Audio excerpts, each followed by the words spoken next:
এটা কুরআনের ঘটনা। একটি রাজ্য যেখানে বাতাস রাজার হুকুম মানে, যেখানে পশু পাখি কথা বলে রাজার সাথে, যেখানে জিনরা দিনের পর দিন প্রাসাদ বানাতে খেটে মরে। কিন্তু একদিন রাজা নিঃশব্দে দাঁড়িয়ে থাকেন, আর কেউ বুঝতেই পারে না তিনি তো আর বেঁচে নেই। আজ আমরা শুনব সেই রহস্যময় কাহিনী, হযরত সুলাইমান আলাইহিস সালামের মৃত্যু গল্প। অনেক অনেক দিন আগে দুনিয়ার ইতিহাসে এমন এক রাজা ছিল যার মতো ক্ষমতা আর কারো হাতে আসেনি। তিনি শুধু এক রাজা নন, ছিলেন একজন নবীও। হযরত দাউদ আলাইহিস সালামের পুত্র, আল্লাহর প্রিয় বান্দা সুলাইমান আলাইহিস সালাম। তার রাজ্য ছিল পৃথিবীর সবচেয়ে সমৃদ্ধ রাজ্য। বিশাল প্রাসাদ, সোনা রূপা অলঙ্কারে ভরা, উঁচু টাওয়ার আর ঝকমকে রাজপথ। মানুষ, পশু, পাখি, এমনকি জিন সবাই তার অধীনে। তার কাছে ছিল এমন এক অলৌকিক ক্ষমতা, তিনি বাতাসকে ডাকতে পারতেন আর বাতাস তাঁকে দূরের দেশে উড়িয়ে নিয়ে যেতেন। তিনি পাখিদের সাথে কথা বলতেন, যেমন হুদহুদ পাখি তার কাছে এসে দূর দেশের খবর দিত। একবার পিঁপড়ার ডাক তিনি শুনে ফেলেছিলেন, যখন পিঁপড়ারা বলছিল, হে পিঁপড়ারা, সবাই নিজেদের ঘরে ঢুকে পড়ো, নইলে সুলাইমানের সৈন্যদল এসে তোমাদের পিষে ফেলবে।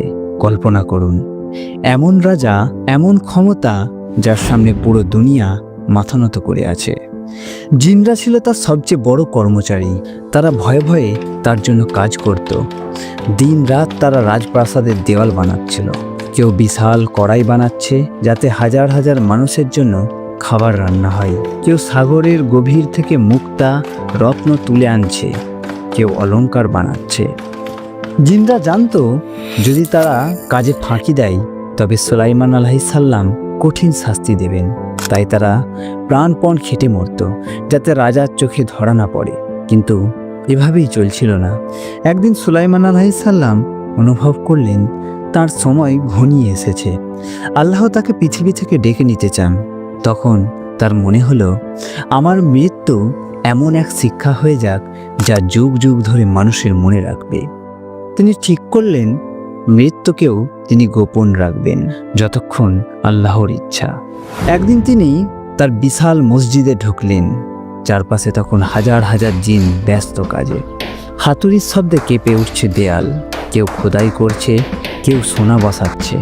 সুলাইমান আলাইহিস সালাম মেহরাবের সামনে দাঁড়ালেন। হাতে তার রাজদণ্ড, মজবুত কাঠের লাঠি। তিনি নামাজে দাঁড়ালেন, মাথা নত করলেন আল্লাহর সামনে। সেই মুহূর্তেই আল্লাহ তার প্রাণ কবজ করলেন।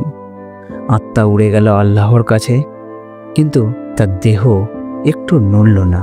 লাঠির উপর ভর করে তিনি দাঁড়িয়েই রইলেন, যেন জীবিত। জিনরা তাকে দাঁড়িয়ে থাকতে দেখল। তারা ভাবল রাজা নামাজে আছেন, তিনি আমাদের দিকে তাকিয়ে আছেন। কেউ সাহস করল না কাছে আসতে। দিন গেল, রাত গেল, সপ্তাহ কেটে গেল। মাসের পর মাস জিনরা কাজ করেই চলল।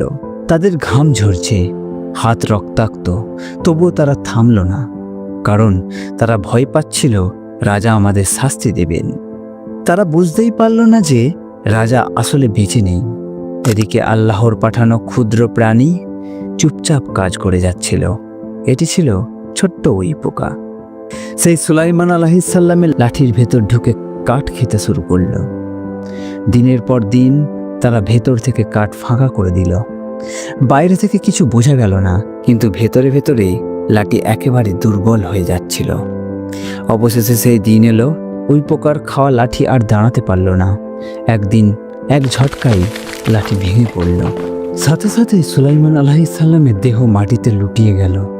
একটা প্রচণ্ড শব্দ হলো। তারা বিস্ময়ে দেখল, আমাদের প্রভু তো অনেক আগেই মারা গেছেন। হাই, আমরা কত মাস ধরে মৃত রাজার জন্য কাজ করছি। আল্লাহ কোরআনে এই ঘটনাটি বলেছেন। ততঃপর যখন আমি তার মৃত্যু ঘটালাম, তখন তাদের মৃত সংবাদ প্রকাশ করলো কেবল একটি ক্ষুদ্র কীট, যা তার লাঠি খেয়ে ফেলল। যখন সে পড়ে গেল, তখন জিনরা বুঝল যে তারা যদি অদৃশ্য জানত তবে কষ্টকর কাজের মধ্যেও এতদিন আটকে থাকতো না। সূরা সাবা। এই গল্প শুধু একটি মৃত্যুর কাহিনী নয়, এতে আমাদের জন্য গভীর শিক্ষা লুকিয়ে আছে। যত বড়ই ক্ষমতা হোক, যত রাজত্বই হোক, শেষ মৃত্যু এসে সব থামিয়ে দেয়। জিনরা, যাদের মানুষ ভয় পায়, তারাও গায়েবের খবর জানে না। অদৃশ্যের জ্ঞান শুধু আল্লাহর হাতেই আছেন, আর আল্লাহ চাইলে একটি ক্ষুদ্র প্রাণী দিয়েই সবচেয়ে শক্তিশালী মানুষকে হার মানিয়ে দেয়। দুনিয়ার রাজত্ব, ক্ষমতা, ধনসম্পদ কিছুই স্থায়ী নয়। স্থায়ী শুধু এক জিনিস, আমাদের আমল, আমাদের ঈমান আর আল্লাহর প্রতি ভরসা। আল্লাহ যেন আমাদের দিনের পথে থাকার তৌফিক দান করেন। আমিন। ভিডিওটি কেমন লাগলো অবশ্যই কমেন্টে জানান। যদি এইরকম ভিডিও পেতে চান তাহলে চ্যানেলটি সাবস্ক্রাইব করে রাখুন।